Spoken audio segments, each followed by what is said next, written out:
The ability for superannuation funds to pay benefits to members before and after their death is a key part of the DNA of the retirement income system.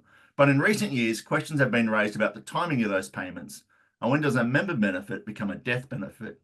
In early 2023, the ATO sought to clarify its stance on this matter, releasing a key piece of guidance which appeared to have settled the matter. But the regular stream of private rulings coming from the regulator seemed to run counter to that view. I'm joined today by Cooper Grace Ward partner Scott Hay-Bartlem to take a look at the current state of play in regards to benefit payments. Welcome, Scott. Thanks for having me, Jason. Scott, can you just briefly run us through the advantages and disadvantages of member benefits and death benefits, and why would people want to have a control over how one of those benefits is defined? Okay, so there's a really important difference between a member benefit versus a death benefit. So a member benefit is a benefit that's paid to you while you're alive. And once you're over 60 and you've satisfied a condition of release, you can access your superannuation in most cases tax-free, which is a nice way not to pay any tax. Once you've died, though, and your money comes out of super, it becomes a death benefit, and it's not necessarily going to be tax-free. So the taxation of death benefits is on the more complicated end. Some people will get your super benefit tax-free dependents, and some people won't get your super. There'll be a tax to pay, someone who's a non-dependent.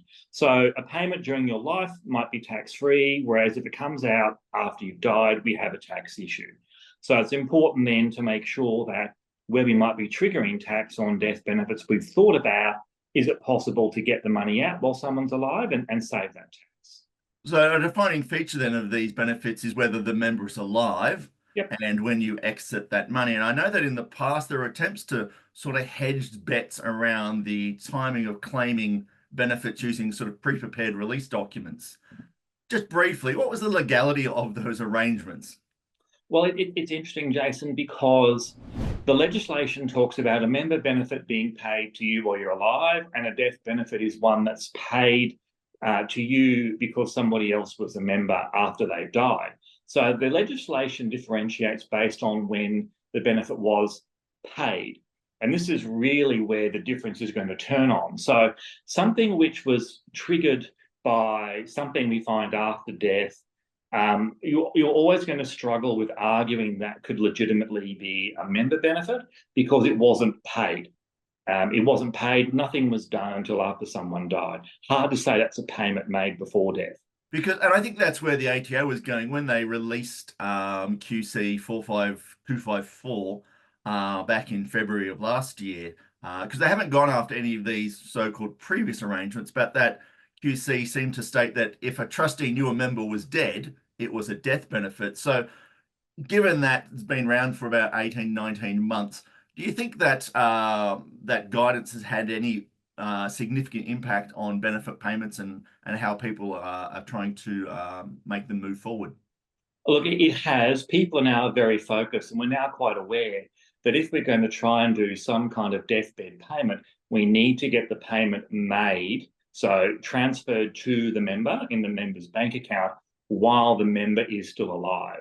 So it's important that we trigger the payment process and get the money out while the person's still there. So it's kind of a weekend at Bernie's moment for people old enough to remember that movie from the 80s, where you've got to try and keep the person alive until you finally finish the property transfer or the money transfer or the share transfer or all of those things. Yeah, because I'm glad you touched on that, because the ATO guidance is fairly black and white. Yes. It doesn't address issues around delays, Yep. either delays in payment or maybe the early onset of death, if we can put it that way, which has, I guess, led to a whole raft of private rulings. And I've had a look at some of them. I'm not quite sure what they number now, but given those private rulings, what can we learn from them in terms of this whole issue of timing of the release of benefits and dealing with the delays?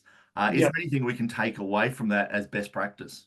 Look, it's absolutely essential. If we're talking cash, the money's in the bank account. There was an interesting one a couple of weeks ago in a big fund, not an SMSF, where the fund confirmed to the advisor 3 days before death that the payment had been sent and everything was done.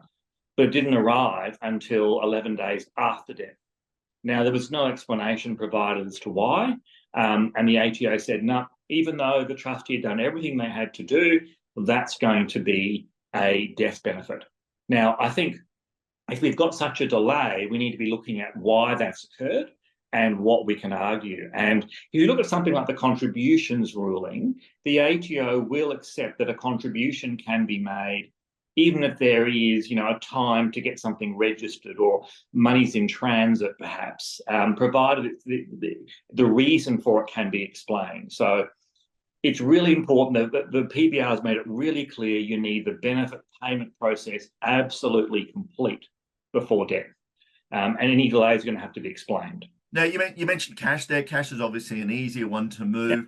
When we get into things like other assets like shares, Yep. and then I guess moving further down into property, the periods in terms of redeeming those and moving them out or liquidating those become much longer. Yes.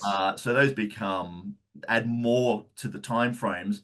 Are we going to start to see people either finding ways to speed that up and possibly also, from your perspective as a lawyer, maybe take action against slow processes? You mentioned that one that took 11 days. Do you think we'd see some legal action against organisations that are slow in actually liquidating when people are looking for a bit of haste? Well, quite possibly. And we haven't yet had a PBR that looks at, the person who's died has done everything they could a week before death to get the transfer to happen, and the transfer just hasn't finished before the person died. That's an interesting one, because there's an argument that if you've done everything you need to do and it's just going through the process, that should be a member benefit. But on the strict wording of the tax officer's view, that would become a death benefit. So time will be of the essence, Jason. Absolutely. We'll need to chase these things through and get things done as quickly as possible. Do you think, I'm not quite sure, I haven't heard any discussion about this so far, that the ATO may tweak their guidance and sort of say, if you've got everything in place and it's signed off at the trustee or member end, it would then be a member benefit, even if they've died before it's actually managed to exit the fund. Well, that would be a sensible approach. And I guess that's the grey area we haven't really seen the ATO address. We've got the very clear everything happened before death benefit, not enough. The money wasn't actually transferred until after death. That's going to be an issue. There's this middle area, where it's not as clear what would happen, and it'd be good to get some guidance on that one. Is it consistent with the contributions ruling? That would make sense. Because one of the things, I guess, is this has shifted the tone of advice that people would be giving, that SMSF practitioners would be giving. Has it made it easier actually in terms of that advice, or has it just made, as you said, just added a few more grey areas, that we just went from one grey area to a different grey area? Look, it's probably shrunk the grey area. To even have an argument, even under the property transfer one, you'd need to get everything done before death. Now, I think it's pretty clear that if you haven't really got everything underway well before death, you've got no chance of it being a member benefit. So it's made the line less grey. There's a smaller grey area. For sure, yeah.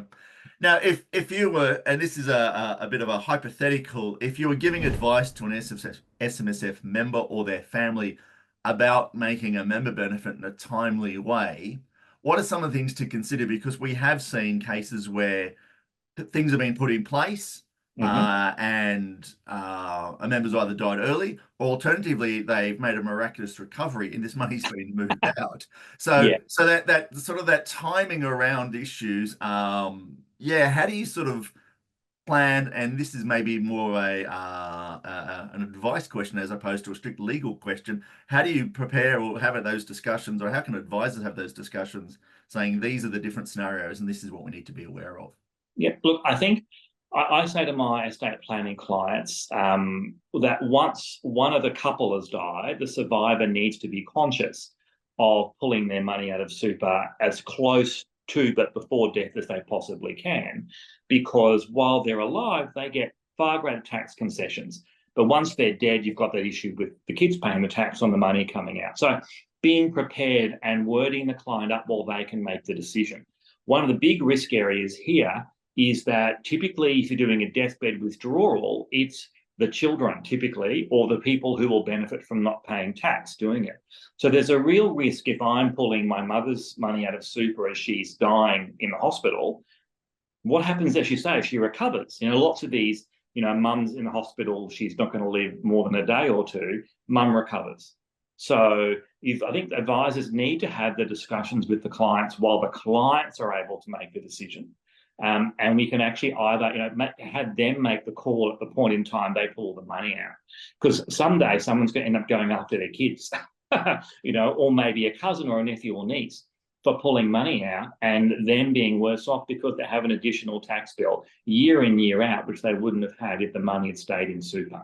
With our aging population, this is no doubt going to be an issue that's going to pop up more and more. I expect to see way more guidance from the ATO and more commentary from people such as yourselves. Scott, thanks for your time. I really appreciate it. Not a problem. Thank you.